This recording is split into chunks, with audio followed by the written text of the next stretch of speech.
This happened 2 months ago. I lived in a 2-room apartment space in a subdivision village.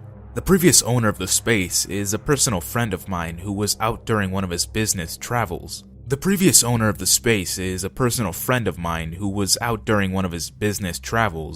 Also because his lease was up and he was planning to move anyway.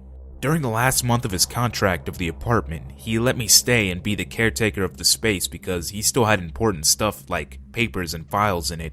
And I was looking for a place to stay in the area because of my job. Nothing really happened in the first week. The other tenants were nice. I talked with them and we met on the way out when I was hanging laundry.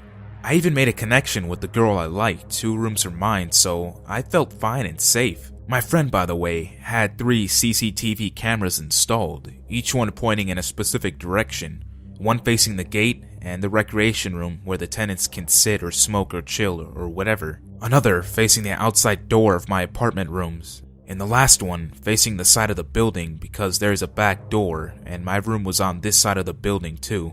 During breakfast, I would play some of the footage because there wasn't any TVs in my room. One day I played the footage as I was eating my breakfast. Nothing out of the ordinary, just a couple of stray cats and some of the tenants going in and out of the back door during late hours. I forwarded a bit, and on 3 a.m., some person came in and stopped.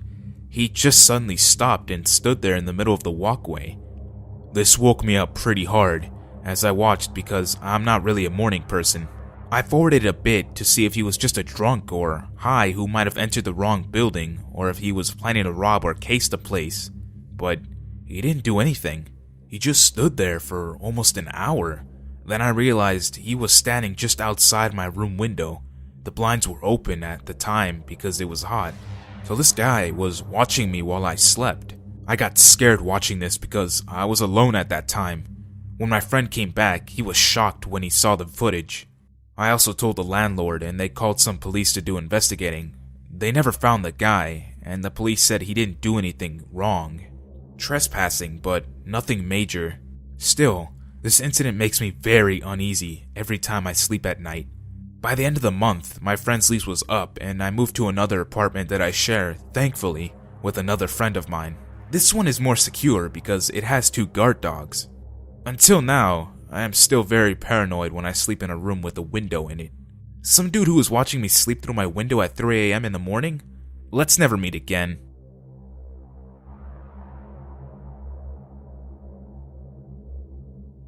I was 12 the night my father tried to kill us all. It was the single worst and most influential night of my life. I'm 24 now, and I still live with the effects of this one night today. When someone who is supposed to protect you and care for you turns into one of the things you should be most afraid of, it's pretty traumatic. You never fully get over that, and you never truly trust anyone ever again. I'm the oldest of 3 kids. I have a younger sister who was 8 at the time of the incident, and my brother, who was the youngest, he was 6. For years, we lived in a relatively rural area. We weren't too far from a bigger city, but we couldn't see our nearest neighbors from our house, and we had plenty of space to play. These were happy times. My dad worked from home for one of those countless companies that started up during the big .com boom in the 90s and made a good bit of money. That all ended with a crash in the early 2000s. My father lost his job and we were forced to sell our house and move out to a less expensive place in the city while he looked for work. The house must have been glorious in its day. It was 3 stories and very spacious. It even had 2 staircases going upstairs, a main one in the front and a smaller one in the kitchen.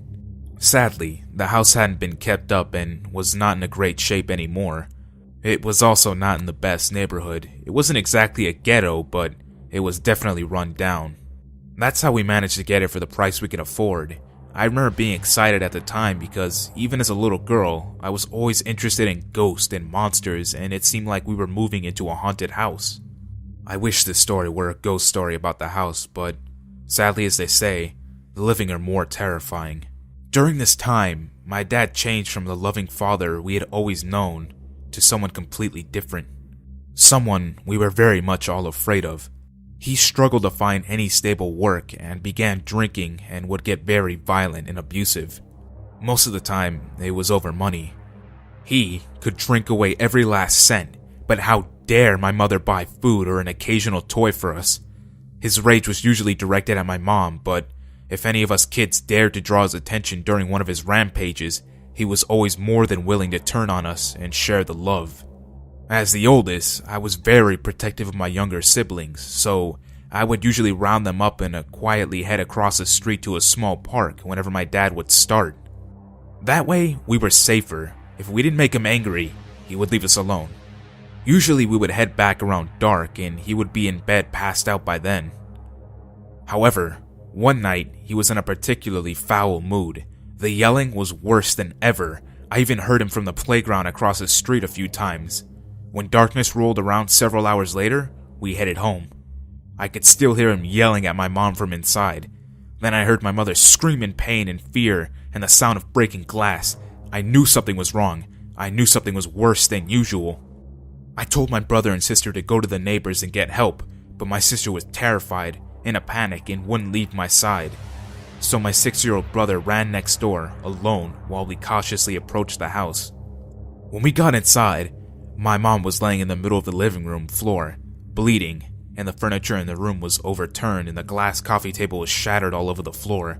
When she saw us, a look of terror came into her eyes and she gasped, "Run!" But it was too late. My dad heard us coming in and hidden behind the front door, which he slammed shut and stepped in front of. In his hand was a large kitchen knife which was covered in my mother's blood. His eyes were filled with rage. We did the only thing we could and ran into the kitchen for the back door, but he was fast enough to cut us off before we could get outside. He flipped over the kitchen table in front of the door and screamed, "Where do you think you're going?" We scrambled into the back staircase and I slammed the door, separating it from the kitchen, and locked it. We were far from safe. There was nowhere for us to go but upstairs. My father beat on the door for several seconds and then stormed off towards the main staircase. I quietly opened the door and pulled my sister toward the basement instead of going up. Downstairs, we had a playroom and a small living room. I slid the love seat out of the wall enough for my sister to get behind it and lay down, and then pushed it back as close to the wall as I could without crushing her. I did the same thing for myself with the couch. We laid there in terror for what felt like hours. I could hear my father almost shaking the house in his rage upstairs, looking for us. It sounded like he was flipping furniture and breaking down doors. Eventually, he figured out that we weren't up there and did the same thing on the level above us. Finally, I heard him coming down to the basement, and I cried silently in terror. Just as I could see his feet on the final stair, there was a crash upstairs and lots of footsteps rushing down into my house. My dad retreated into the dark corner of the basement until eventually the police worked their way downstairs and arrested him. Even after they took him away, I was still too scared to move. They eventually found us and took us upstairs, where my mother was being treated by EMTs and loaded into an ambulance. She survived, although I believe he would have killed her if we hadn't come at that moment. We've never seen my father since that night. He wrote from prison a few times, but my mother never let us read the letters. She did tell us that he did say he was sorry, but that's all she would say. We never went to visit him and moved across the country shortly after. He's still locked up as far as I know. As you can imagine, the entire family spent years in counseling after that night. My younger sister has attempted suicide twice, and I still have nightmares and trust issues to this day. I don't think any of us will completely get over it.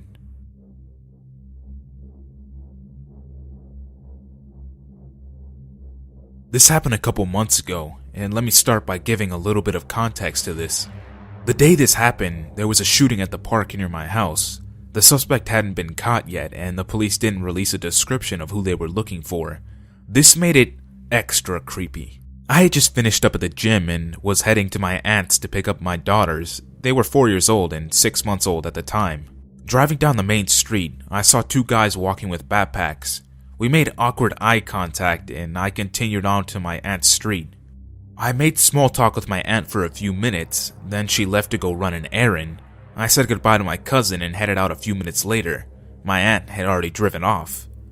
When I got down the stairs and was crossing the parking lot to my car, I saw the two guys again, walking on the sidewalk past my aunt's complex. Again, we made eye contact and I hurried to my car with my girls.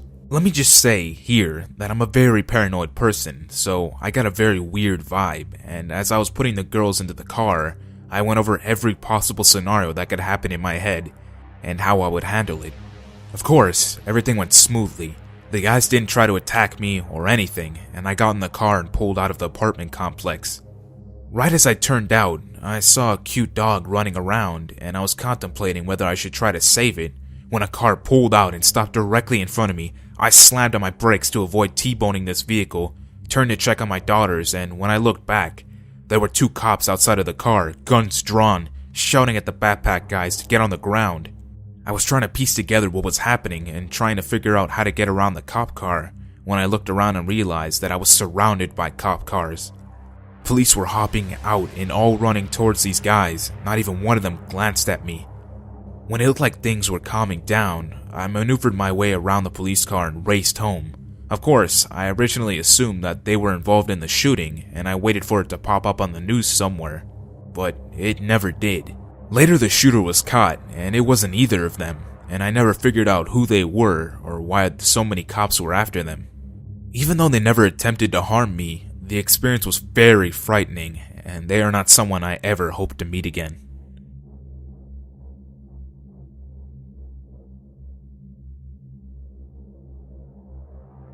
I live in a sketchy area of a nice part of the city, so while it's not terrible, there are some weirdos around.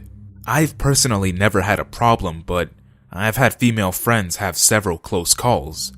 The direct neighborhood I live in is in the dog area, so there is always dog people walking, and I definitely feel safe with my big ass pit bull. The dog park is a fenced in area within a larger park right next to the lake. It's weird, we live in a huge city, but that park gets pitch black at night. There are trees and sheds and other obstacles inside the actual dog park. One night around midnight, I decided to take my dog to the park as usual. My boyfriend was working the closing shift at his restaurant, and the bus stop was on the way of the park, so he decided to meet me there on his way home. As I was walking towards the dog park, I thought I saw the outline of a person inside. I actually could have sworn I did, because I am on constant vigilance for dog presence with a dog-reactive dog. I assumed someone with their dog was inside, so I walked around the park while keeping my eye on the dog park, waiting for them to leave. But no one ever came out, and when I eventually approached the fence, I didn't see anyone or their dog inside. So we entered and played as usual. Anyway, my dog and I are playing fetch, and he's running around doing his thing. I'm standing next to the double-fenced entrance reading the bulletin board, and randomly, my dog stops playing and runs up next to me. He sits quietly at my feet and is staring into the dog park. I didn't notice anything amiss. I thought it was kinda weird, but my dog is weird in general, so I didn't think much about it. After a couple of minutes, my dog goes back to playing and my boyfriend comes up. He'd apparently been trying to call me, but my phone was on silent. Apparently there was a guy dressed completely in black with his hood up standing on the other side of the fence, staring at me. I had no idea that he was there. My boyfriend was walking down the street towards the park and saw all of this. My dog then came up and sat, but actually sat facing the wrong direction. I wasn't even looking at the guy. My boyfriend then said that the guy stared at me for another 30 seconds or so, and then took off down sprinting across the park. What is extra creepy was that there was a police patrol car sitting a couple blocks down. I think it's unsettling. I had no idea the guy was like 3 feet from me. Did my dog's presence deter him? Did I interrupt a drug pickup looking to mug someone in a dark area? Was someone else inside the park the entire time? And what was my dog actually staring at? Did he sense something was up? I don't know. We got the fuck out of there immediately after though. So, unknown person doing weird unknown things? Let's not meet.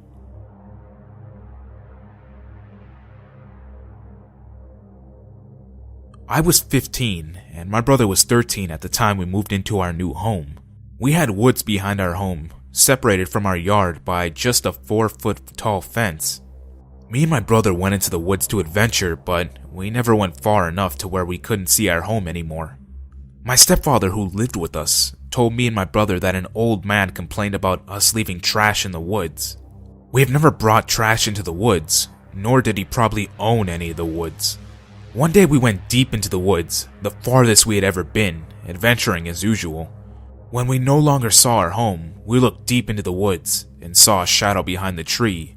The noise we heard next haunts both of our dreams to this day. We heard a loud laugh, that of a clown that sounded straight from the movie It. We ran faster than we ever had and jumped our short fence and told our mother what had happened. She didn't believe us, but to this day, when I get home in the dead of night and the only light is from the porch, which barely illuminates the fence, I swear I feel the presence of being watched as I unlock the door and enter my home. Mysterious clown figure, let's never meet again.